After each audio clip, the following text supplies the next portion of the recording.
গিন্নি দেখো, প্রকৃতির শোভা দেখো। কৃষ্ণনগর থেকে বেরিয়ে কটা দিন বেশ ভালো কাটছে, কি বলো? হ্যাঁ, তা যা বলেছো, কাটছে তো ভালোই, কিন্তু ওদিকে কি হচ্ছে কে জানে? ওদিক বলতে? ওদিকে বলতে তোমার কৃষ্ণনগর, তোমার মহারাজ। ছাড় তো গিন্নি, আমি সবেতন ছুটি নিয়ে তবে এসেছি, আর আমার এই ছুটি নেওয়া নিয়ে মহারাজের কোনো আপত্তি ছিল না গিন্নি। কিন্তু ওই মন্ত্রী মশাই। ছেড়ে দাও তো গিন্নি, তীর্থ করতে এসেছো, পুরনো কথা মনে করো না। এখানে আমরা পুণ্য চাইতে এসেছি গিন্নি। চলো এবার ফেরা যাক। তুমি যাও, আমি আর একটু পরে আসছি, আর একটু থাকি। বেশ মিষ্টি ঠান্ডা ঠান্ডা হাওয়া বইছে। বেশ, আমি সরাইখানায় গেলাম তাহলে। হ্যাঁ,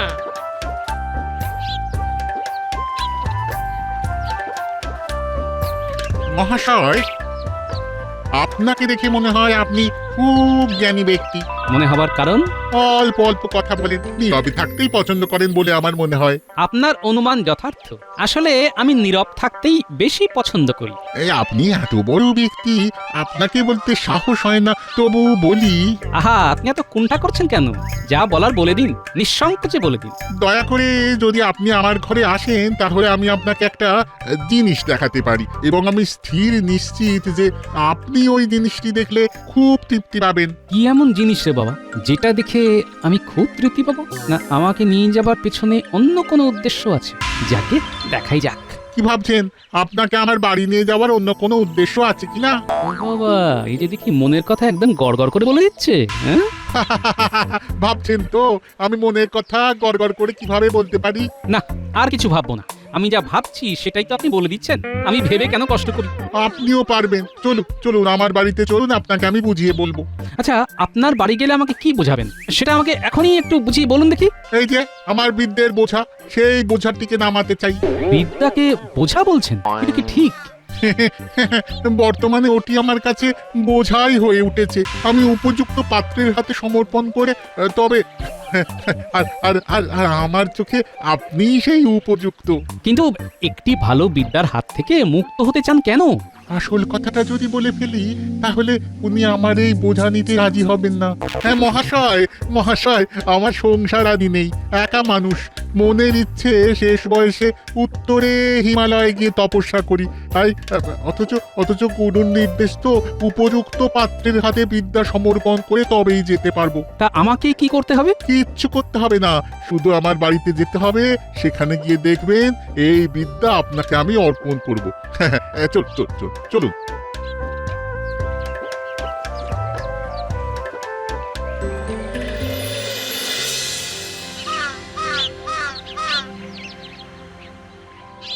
আহ, আজ কতদিন হয়ে গেল গোপাল নেই। গোপাল নেই মানে তো রান্নায় নুন নেই, পায়েসে মিষ্টি নেই। মহারাজের আদিক্ষেতা দেখে আর বাঁচি না। গোপাল ছাড়া আর যেন কেউ নেই, খালি গোপাল আর গোপাল আর গোপাল। সে এখন সবেতন ছুটি উপভোগ করছে। সেটাই তো মহারাজ বুঝতে পারছেন না। উনি ছুটি উপভোগ করছেন আর ভেবে মরছেন মহারাজ। কেউ কারো নয় মহারাজ, কেউ কারো নয়। আহ, তুমি চুপ করো তো মন্ত্রী। একটু সুযোগ পেয়েছো, অমনি গোপালের পেছনে কথা বলতে শুরু করেছো। পেরেছো কোনোদিন গোপালের মুখে মুখ লাগিয়ে কথা বলতে? গোপাল দেয় ধুয়ে আর মন্ত্রী পড়েন শুয়ে। সভা কবি, আরে এসব কি হচ্ছে? তুমি ভুলে যাচ্ছ যে আমি মন্ত্রী। কবি, সব কি আছে যে গোপাল কথায় কথায় মন্ত্রীকে ধুয়ে দেয়, কিন্তু মন্ত্রী শুয়ে পড়ে এটা কিন্তু সত্যি নয়। মন্ত্রী আমাদের বুক চিতিয়ে লড়ে, পারেন না তবু লড়েন। পারি না কিন্তু লড়ে যাই, আমি মন্ত্রী মশাই। হারি না তবু হেরে যাই, আমি মন্ত্রী মশাই। আমিও দেখে নেব। আমাকে এখনো চিনতে পারেননি মহারাজ। ছবল যখন দেব তখন বুঝবেন গোপাল এখন নেই। এই সুযোগটা এবার নিতে হবে।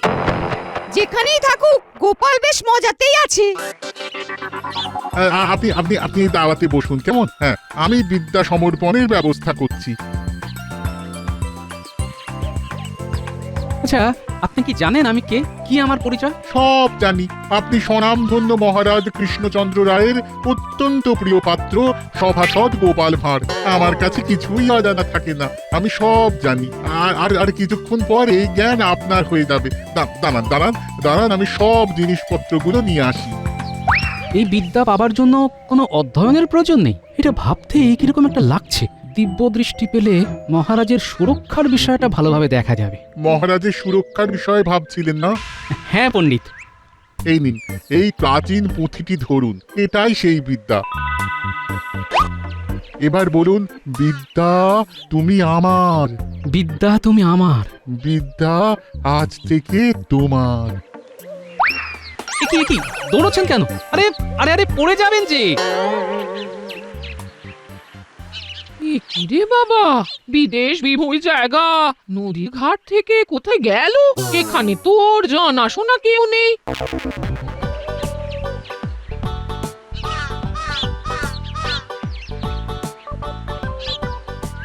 কি গো, এত দেরি হলো? তুমি আসছো না দেখে আমি নদীর ধারে গিয়েছিলাম, সেখানে গিয়েও তুমি ছিলে না। বলে গেছিলে কোথায়?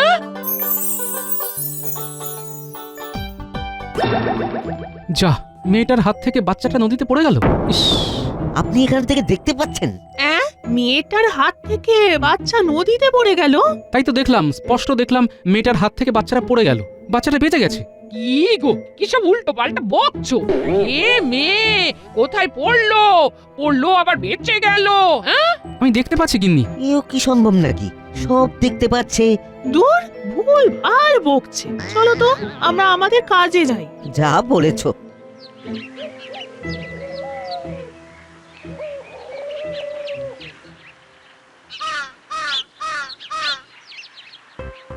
এটাকে বলে বাঁচা। রাখেন হরি, তোমার একে হাত থেকে বাচ্চাটা পড়ে গেল, কিন্তু কিচ্ছু হলো না। দেখেছো? কোথায় হয়েছে? নদীতে। বাচ্চাটা হাত থেকে পড়ে গেল জলে। আমরা তো চিৎকার করে উঠেছিলাম, গেল গেল। তারপর কি হলো? মেয়েটা কি হলো? মেয়েটা ভালো আছে তো? হ্যাঁ, বেশ ভালো আছে। চাপ বাবা, ওদের আবার কি হলো? দুজনে দৌড়ে কোথায় যাচ্ছে? চলো তো দেখি।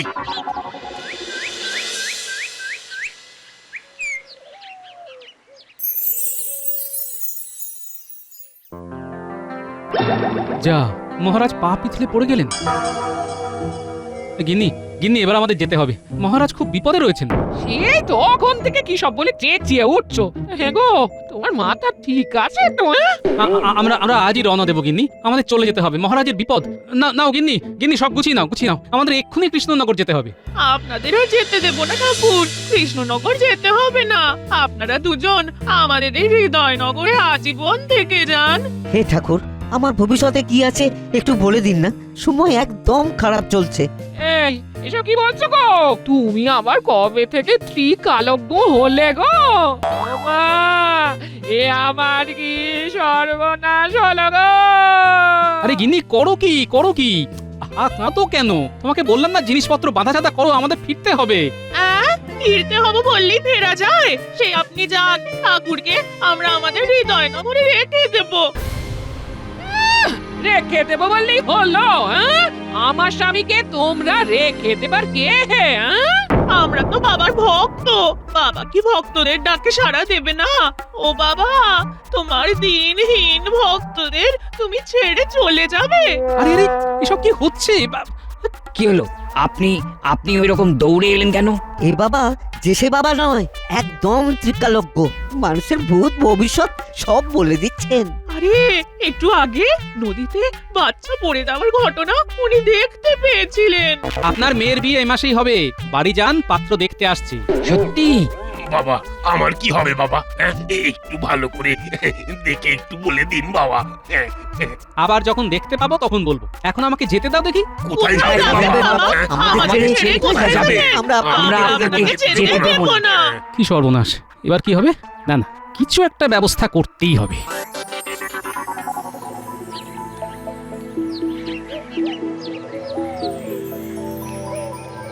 ঘটা এই হলো সুবর্ণ সুযোগ। গোপাল নেই, এই সুযোগটাকেই কাজে লাগাতে হবে, বুঝলি? কি করবেন কিছু ভেবেছেন? না, সেটা ভাবতেই তো তোদের কাছে এসেছি। একসাথে ভাবতে হবে, একসাথে।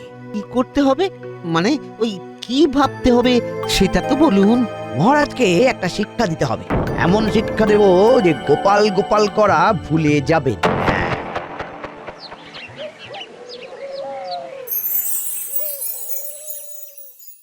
আবার কি কিছু দেখতে পেলে নাকি? মহারাজের খুব বিপদ গিন্নি। আমি দেখতে পেলাম মন্ত্রীমশাই বটা ঘটার কাছে গেছেন ষড়যন্ত্র করতে। না না, এবার আমাকে যেতে হবে গিন্নি। যাবে তো বলছো, কিন্তু যাবে কি করে? হ্যাঁ? লোকজন তো সব ঘিরে আছে, দরজা খুলে দেখো না, সবাই কিরকম তোমাকে পাহারা দিচ্ছে। হ্যাঁ, দেখি একবার।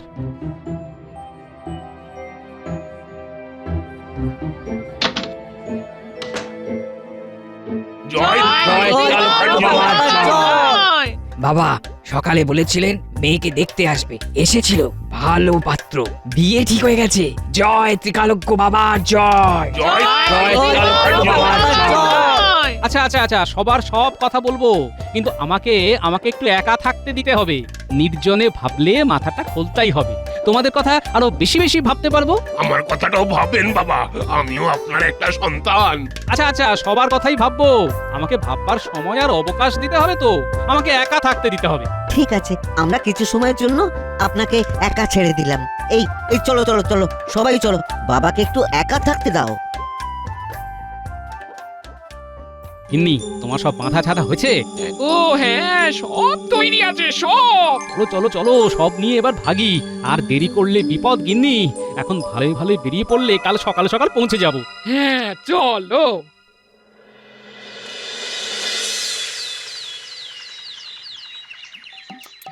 কিরে ঘটা ঘটা, আমি নেই বলে সাপের 5 পা দেখতে শুরু করেছিস? কি যে বলো না গোপাল দাদা।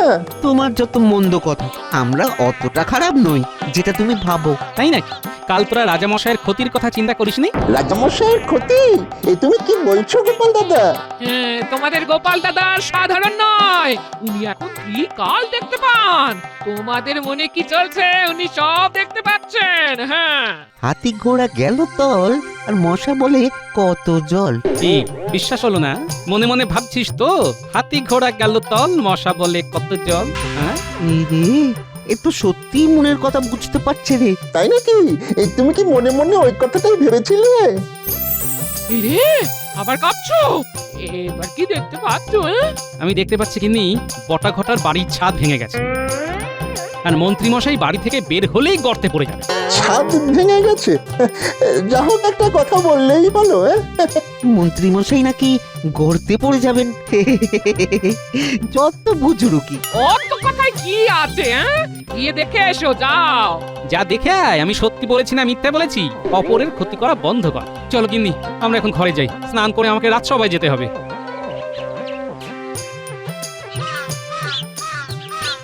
ঘটা, গোপাল দাদার কথাগুলো যেন কেমন কেমন না? গোপাল দাদা সত্যি ত্রিকালজ্ঞ হয়ে গেছে নাকি রে? ওই লাগলে তুক আর না লাগলে তাক। এই চল বাড়ি যাই, দেখি আমাদের বাড়ির ছাদ সত্যি ভেঙেছে না আস্ত আছে। চল।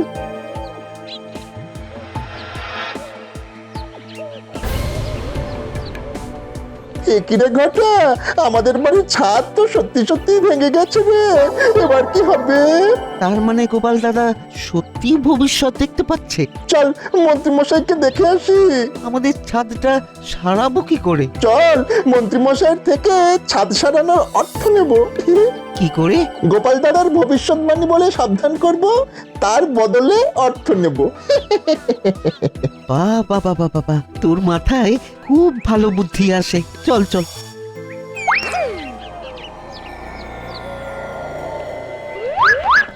ঘটা, নে দুজনে মিলে মন্ত্রীমশাইকে ডাকি।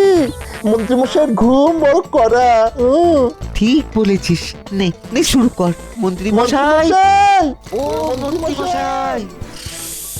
এই শুনছো, তোমার বটা ঘটা এসেছে, তোমাকে ডাকছে। এই মন্ত্রীমশাই, ও মন্ত্রীমশাই, খুব বিপদে আছি। গোপাল দাদা চলে এসেছে। কি বললো? গোপাল ফিরে এসেছে এত তাড়াতাড়ি? ডাকো ডাকো ডাকো ডাকো, ওদের ডাকো। না না না, থাক থাক, আমি যাচ্ছি ডাকতে। এই কি বলছিস? গোপাল এসে গেছে? এই এত তাড়াতাড়ি তো আসার কথা ছিল না। শুধু আসেননি, দিব্য দৃষ্টি নিয়ে এসেছে। সে আবার কি? গোপাল সব দেখতে পাচ্ছে, আমাদের দেখে সব বলে দিল। বললো ছাদ ভেঙে যাবে, গিয়ে দেখলাম ছাদ ভেঙে গেছে। আমরা বাড়ি সারাবার জন্য কিছু অনুদান চাইতে এসেছি। আরেকটা কথা না বললেই নয়, গোপাল দাদা আপনার সম্পর্কেও একটা ভবিষ্যৎবাণী করেছে। কি বলেছে? বলেছে আপনি ঘর থেকে বেরোলেই গর্তে পড়ে যাবেন। যত ভুলভাল চিন্তা। ধ্যাৎ, গোপাল চালাকি করছে। গোপালের মাথায় কুবুদ্ধির একটা আস্ত কারখানা আছে, সেটা জানো না? আমাদের মনের কথা বলে দিচ্ছে যে ওটাও চালাকি, ও ভীষণ চালু। শোন, ও সব সময় আমাদের সন্দেহ করে, সেই জন্য ও ওই কথাগুলো অত সহজে বলতে পেরেছে। কেন? আরে আমরা শয়নে স্বপ্নে নিদ্রায় জাগরণে সবসময় কিভাবে গোপালের ক্ষতি করা যায়, মহারাজের ক্ষতি করা যায়, তাই আন্দাজে ঢিল মেরেছে। আর তোরা অমনি উগড়ে দিয়েছিস। আর ছাদ ভাঙার ব্যাপারটা ওটাও একটা ঘটে গেছে। তোদের কতদিন বলেছি যে আম গাছের ওই শুকনো ডালটা কেটে দে, তোরা শুনিসনি। সেসব ঠিক আছে, কিন্তু আমাদের ছাদটা সারাই করবার জন্য কিছু অর্থ দিতে পারেন? দেখছি এখন এই সাত সকালে অর্থ করিস না তো। বাড়ি যা। তোরাও বুজরুকি দিয়ে আমার থেকে মোহর বার করতে চাস? তোরা এখন যা যা যা। সে না হয় যাচ্ছি, কিন্তু আপনিও সাবধানে থাকবেন, গর্তে না পড়েন। চল ঘটা। আমাকে বোকা পেয়েছে। ওরা যা বলবে আমাকে তাই বিশ্বাস করতে হবে। গিনে দাও বাজারে থলি দাও, বাজারটা করে আসি।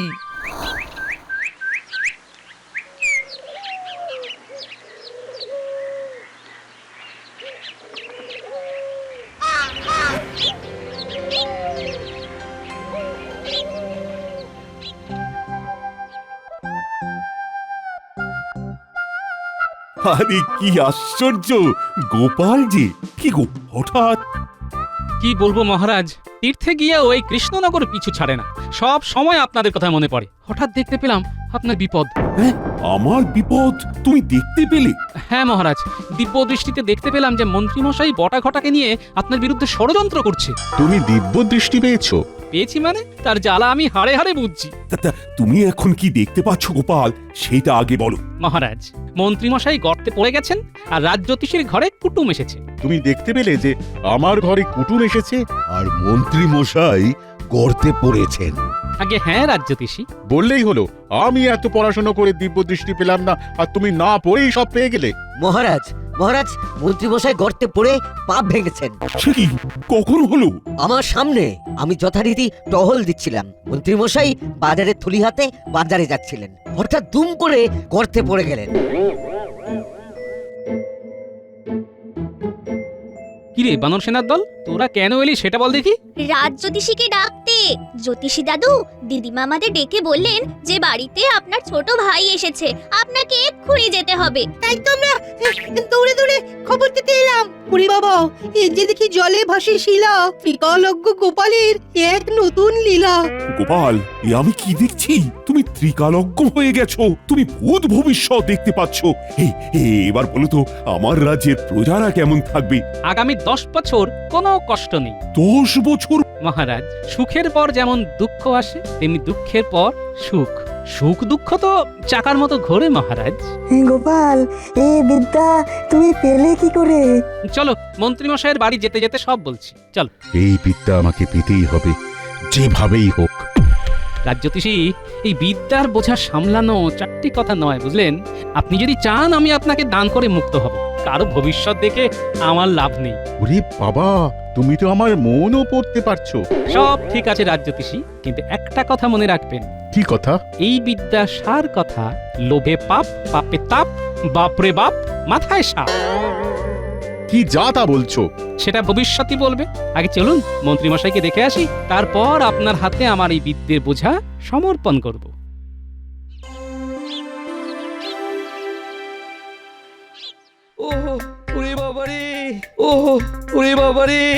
ওরে বাবারে, কি সর্বনাশের কথা গো!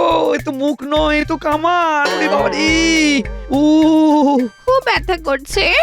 আমি ভালো করে তেল হলুদ মাখিয়ে দিচ্ছি, ব্যথা কমে যাবে। আপনাকে তো বললাম গোপাল দাদা অলৌকিক ক্ষমতার অধিকারী। হ্যাঁ, আমিও বলেছিলাম, কিন্তু তুমি বিশ্বাস করোনি। আর কোনো অন্যায় করা যাবে না, গোপাল দাদা সব বুঝে যাবে। এটা আমাকে পেতেই হবে। এটা আমার কাছে এলেই আমি সর্বশক্তিমান হয়ে যাব। না, এই বিদ্যা রাজ জ্যোতিষীকে দেওয়া যাবে না, ইনি এই বিদ্যার অপপ্রয়োগ করবেন। মহারাজ, গল্পে গল্পে মন্ত্রীমশাইয়ের বাড়ি চলে এলাম। তুমি মহারাজের ক্ষতি চাও, তাই ভগবান তোমাকে এই শাস্তি দিয়েছেন। কি হে মন্ত্রী, হ্যাঁ? আমার সর্বনাশ করতে গিয়ে শেষে নিজেই গর্তে পড়লি। আমার খুব ভুল হয়ে গেছে মহারাজ। ভুল যখন হয়েছে তখন প্রায়শ্চিত্ত করো। আমার খাবে, আমার পড়বে, আবার আমার বুকের উপরে উঠে বসে কিল মারবে, এটা তো হবে না মন্ত্রী। মহারাজ, মহারাজ, আমি আপনাকে কথা দিচ্ছি, মন্ত্রীকে সুপথে আমি ফেরাবো। সেটা কি সম্ভব হবে গিন্নিমা? এটা কি ভবিষ্যৎ দেখে বললে গোপাল? যার 9 হয় না তার 90তেও হবে না, এটা বলতে ত্রিকালজ্ঞ হতে হয় না। তাহলে এবার এই বিদ্যাটা আমাকে দান করার ব্যবস্থা করো। রাজজ্যোতিষী, আমি কোনো নির্লোভ ব্যক্তির হাতে এই বিদ্যা দেব, আপনাকে দেব না। কারণ আপনার মনে লোভ, আপনি কৃষ্ণনগরের ক্ষতি করবেন, এটা আমি দেখতে পাচ্ছি। তাই যতক্ষণ না আমি নির্লোভ কোনো লোক পাবো, এই বিদ্যা আমি আমার কাছেই রেখে দেব। খুব ভালো প্রস্তাব, এটা এখন তোমার কাছেই রেখো। মহারাজ, আমাকেও আপনি আপনার কাছেই রাখুন মহারাজ। সেটা ভেবে দেখবো। আপাতত রাজবৈদ্য মন্ত্রী চিকিৎসা শুরু করো।